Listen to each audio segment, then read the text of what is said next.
stand and do the pledge.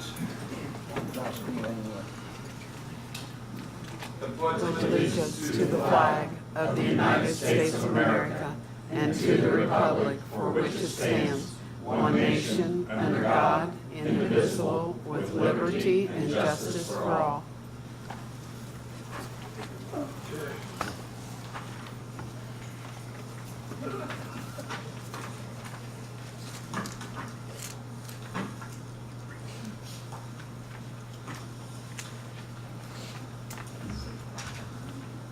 Okay, today is Monday, October the 1st, 2018. The time is 5 p.m. and the meeting of the Greensburg Board of Works is called to order. At this time, please silence your electronic devices. To comply with Title VI of the Civil Rights Act of 1964, the city requests that participants in this meeting complete a voluntary anonymous survey that is available on the table in the back of the room.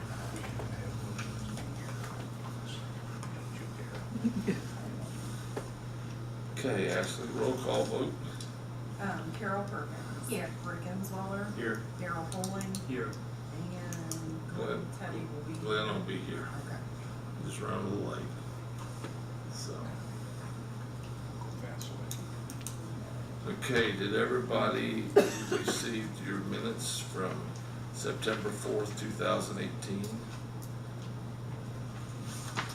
And that's the wrong one. Is there any corrections that needs to be done to that?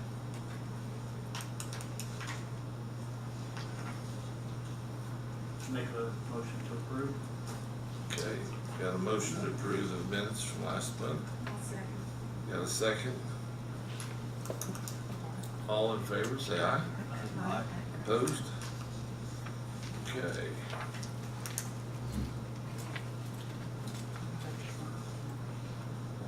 Okay, old business, none.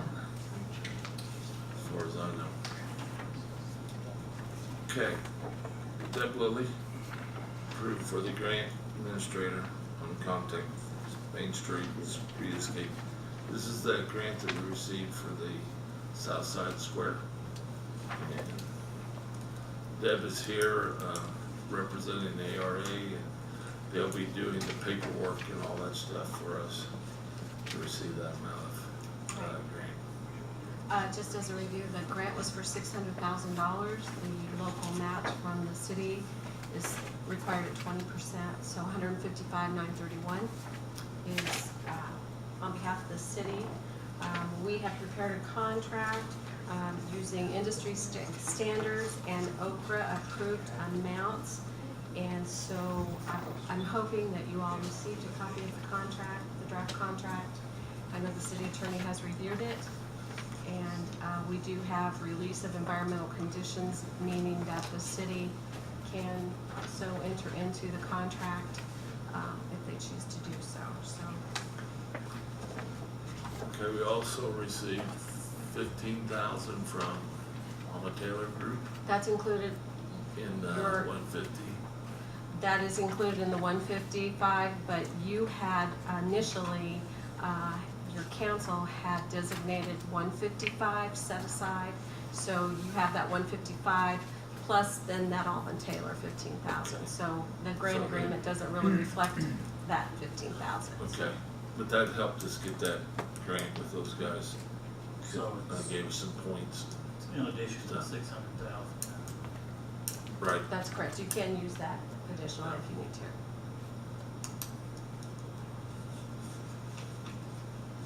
I just kind of wanted to bring that up. With their help, we was able to, get some extra points, and that helped us, I believe, a lot. We was the only Main Street, I believe, that got a project for downtown. In the for state. That's correct. So we did well. We felt great, really excited to get started on it. So what we'd like to do is, if you would, approve, if I can have a or any discussion, any more discussion. Any questions for Deb?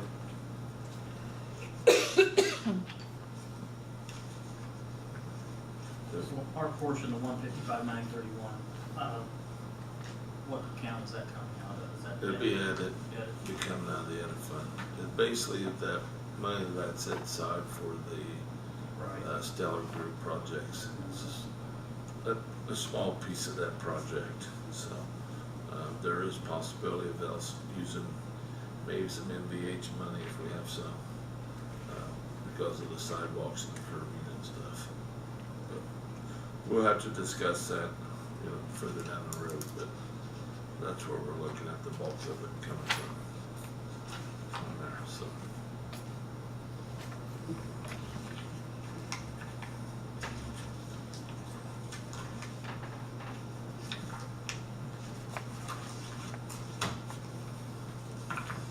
I'll make a motion that we receive the signing agreement.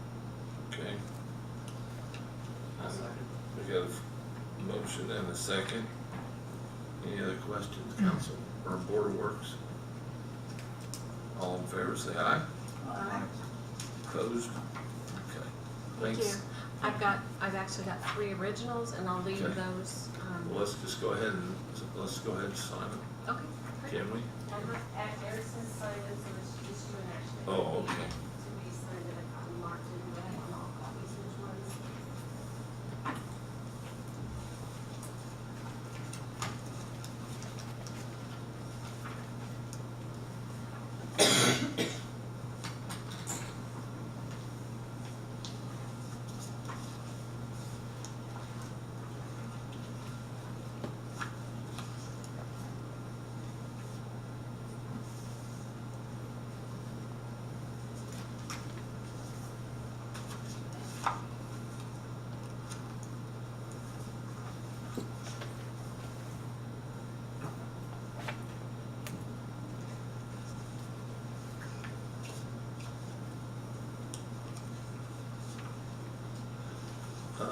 When will we hear more information about the grant, and when will we be receiving it, and, you know, when can we start the project, and, Your grant agreement has been received. You have received the grant agreement, but you can sign it electronically. There's a Okay. system for that.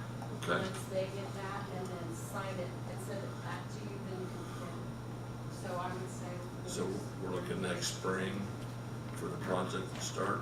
Is that? Project, total design will begin immediately. And then- As far as bidding, I think you have to be bid by April, Okay, according to the grant agreement. okay. And you'll keep me on track, right? I will. Thanks. Okay. Next on the agenda, have Jeff Smith.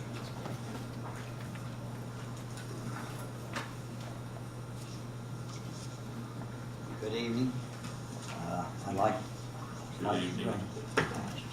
to bring before you pay app number 18.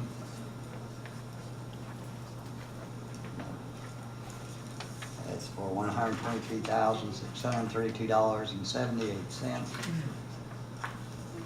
And I'm not gonna promise you how many more we're gonna have. But we gotta be running low down.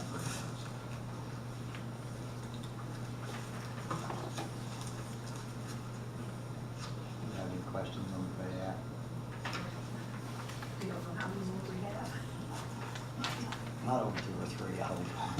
That's what I was saying. Where are we at on progress? We're pretty well, it's, basically, we're, substantially complete, which means everything's operational right now. The only thing we've got left at the plant is they gotta pick up the rocks and stuff, biscuit, soda, seed. That's done. We're still waiting on the, SCADA computer to be finished, and that's basically it. There's only 2 major things to do. Everything in the plant's operational, they have to do. They gotta come back, I got a couple little punch items we gotta finish up, so, nothing major. I'll make a motion that we do pay payout number 18 for $123,632.78. Okay, got a second? I'll second. Okay, all in say aye. Aye. We just paying out another bill. All right. I apologize. Oh, you're okay. It's hard to miss. I can't believe you're here at all at 365 and all that stuff. All the work they're doing up there.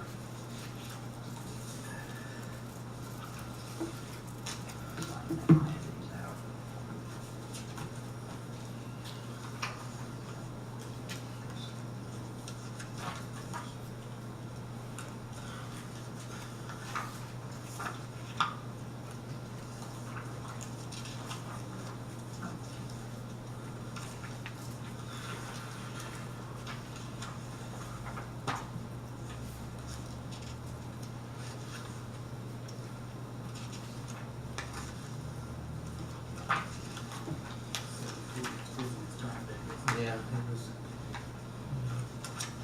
some kind of commotion downtown that kind of delayed me too. Besides that.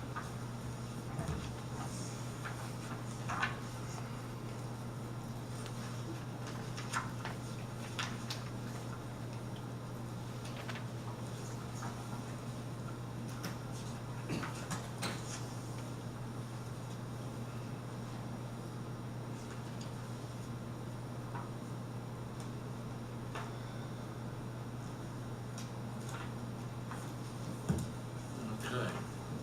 You may go ahead and get started. Yeah, go ahead and get started, Okay. Jeff. And Uh, talk about what we're looking at. Okay, what we're looking at, approximately 2 years ago, when we started this project, we applied for an SRF loan for a long-term compliance plan and its biological phosphate removal modifications. In that loan, we applied for from SRF, we're still around $500,000. Okay, what I'd like to do tonight, I'm requesting, she's got out purchase, but really I need to modify my preliminary engineering report, make an addendum to it, send it to IDM, and request that I could use part of that money left in that loan to purchase a payloader. Payloader I'm looking at is a Caterpillar Model 926. I'm looking at the new one just because the other one doesn't have the full warranty like the new one will. The new one would cost us $174,544.41.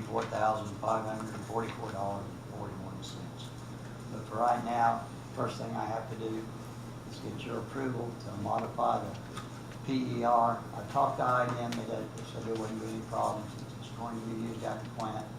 And basically what we need it for is, as you start moving phosphorus from the wastewater, this starts increasing the biosolids that you're going to produce. We've got a biosolids storage building where we store the dry solids at the bell press. But right now we're stacking with the backhoe. And the backhoe won't stack it very high. It's got 8-foot concrete wall, a 15-foot ceiling in it. So if I can stack it up to the top 8-foot concrete walls, it actually almost doubles capacity. Yeah.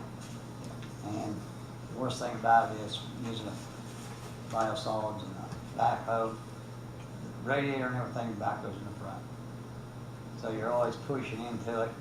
So we gotta be real careful. We have to clean the radiator out. We've had to replace it a couple of times. That stuff's kind of curse.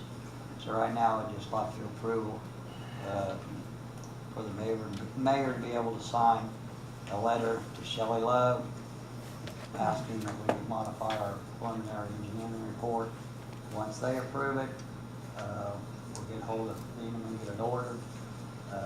How we'll pay for it is on a change order later on. But first, I have to have ID's approval that I can use that money for that. But going through that, it's still available for the rest of the city if. Yes. Mark needs it for like in the middle of winter, like sand and stone out or whatever, or Rick needs it for anything, it's still available for the rest of the city. Some things you get stipulations on. Yeah, no, this is available for anybody.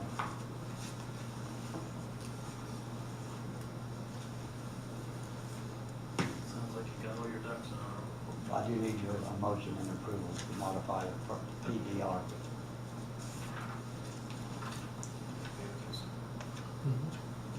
motion. You did say for the 174, right? Yes. 174, 500. Well, You don't have to pay for it right now, you just have to have that we don't need motion the money, signed. we just need authorization to amend the, IDAP or the, That's all. loan, SRF loan. Okay. Yeah. What he said. He why just they- moved it. He just moved it. I second the motion to modify the SRF application, use of the funds. Okay, any other questions? Jeff, how soon do you think you'll be able to get this? Once I get approval from, IDIC that we can do this, they have the 2018 in stock, it said it'd be 2 to 4 weeks they can deliver. Great. Okay.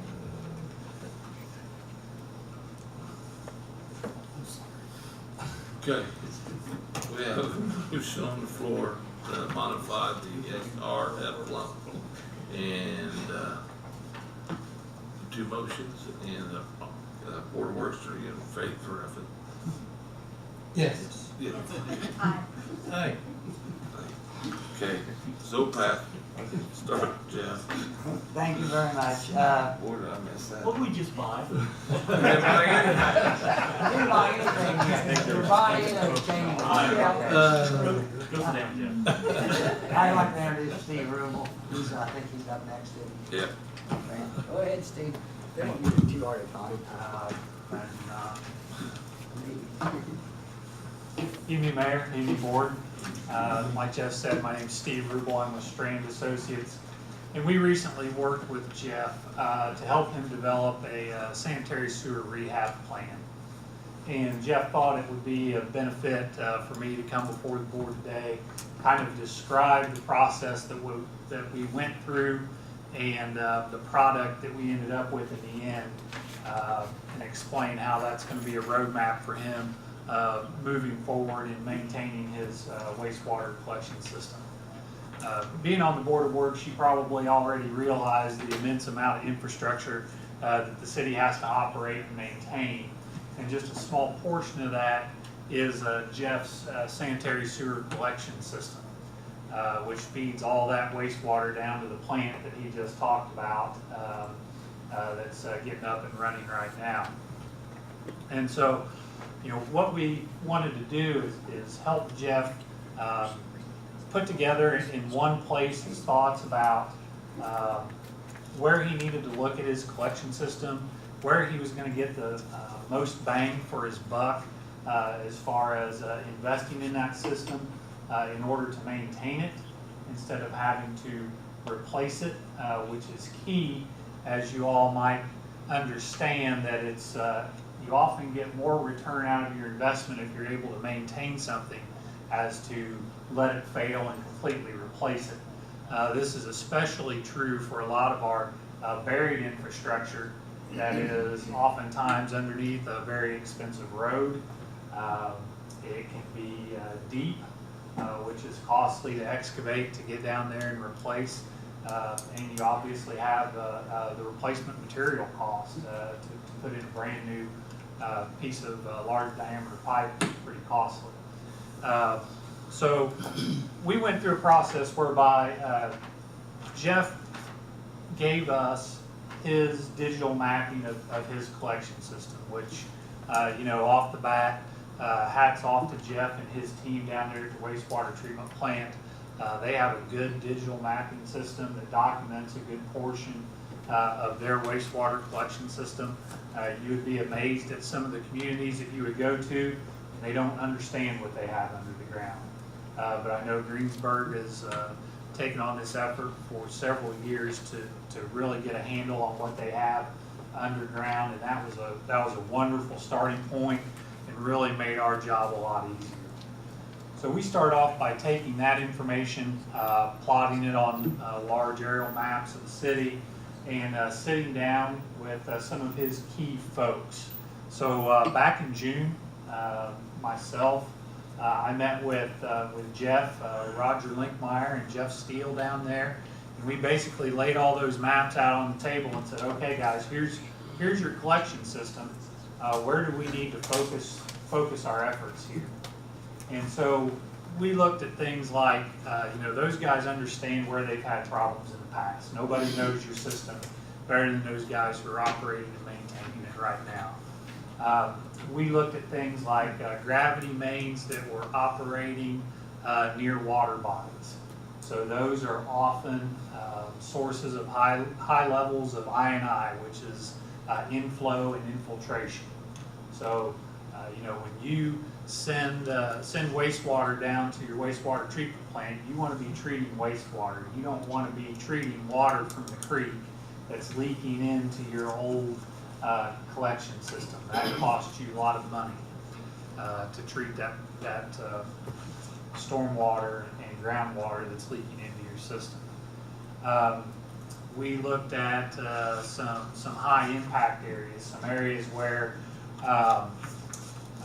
pipes drain large parts of your system and they have some age on them, so kind of criticality. What would happen if we lost this piece of infrastructure that we know is aging and is reaching the end of its service life? What would the cost be in downtime if we had to close that part of the system down and dig it up and replace it while we bypass pump for weeks on end? So we were able to kind of sit down with those people who had a knowledge of your system and kind of prioritize areas based on those things: criticality, age, sources of I&I, and kind of lay out, well, these would be the best places to focus our effort and focus our resources moving forward. So after that initial meeting, we kind of went back and said, okay, if we break these things down into sizable projects, how would we be able to set out kind of the next 10-year plan for Jeff on his rehab efforts? And talking to Jeff and his guys, we kind of set a $400,000 per year mark for how big a chunk to take on in a 1 year period. And so we took those areas kind of from highest priority to lowest priority and broke those down into those $400,000 chunks. And we ended up coming back to Jeff with a set of priorities. And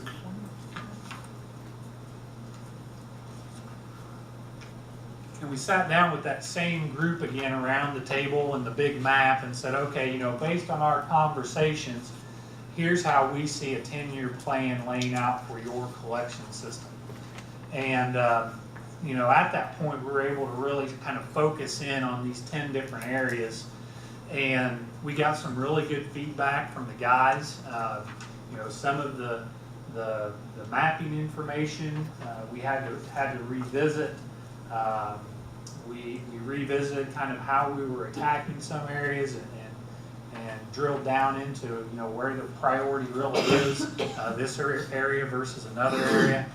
And so we were able to go back from that and basically develop these 10 priority areas that you have in front of you right now. Each of these areas looks at rehabilitating, depending on the area and the year, probably somewhere between 3,000 and 4,000 feet of your sanitary sewer collection system. The methodology that we would attempt to use here is a cured in place type system that does not require excavation of the existing pipe, with the exception of if we find an area that needs repaired, we may have to dig down on a specific area of the pipe and repair that area of the pipe. But this rehab method uses a trenchless technology to go in there and basically line that sanitary sewer pipe, and that liner is a structural liner.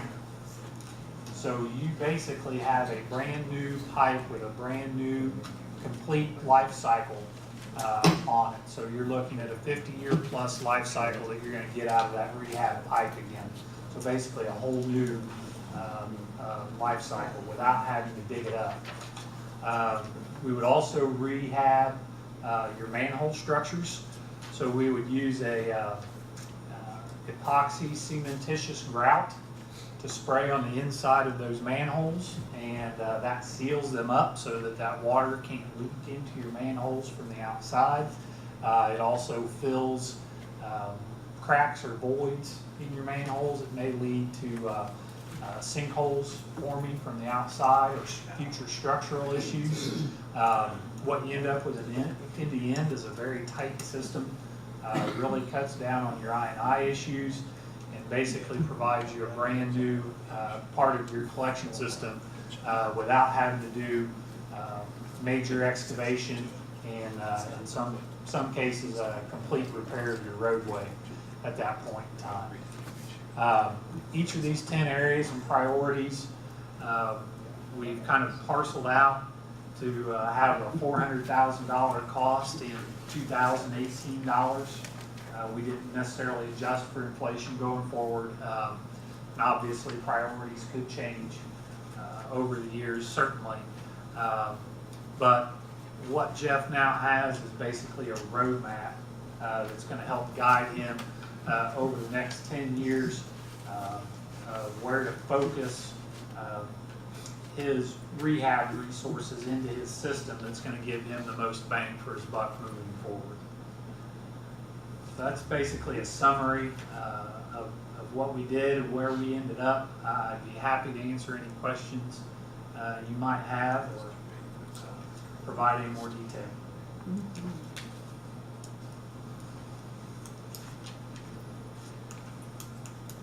This was the project we did out there behind the high school. Rehabbed that piping back there around that pond. And it's the same way for. Same way, yeah. Then this- Starts in cold and then we get her hot, right?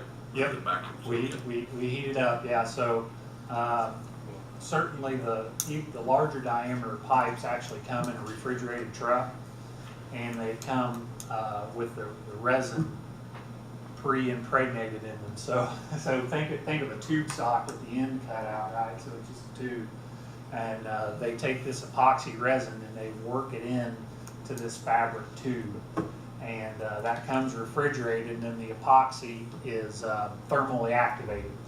So they'll take this tube sock and they've got it all rolled up into a ring, kind of, and then they roll that out with air pressure through the sewer main.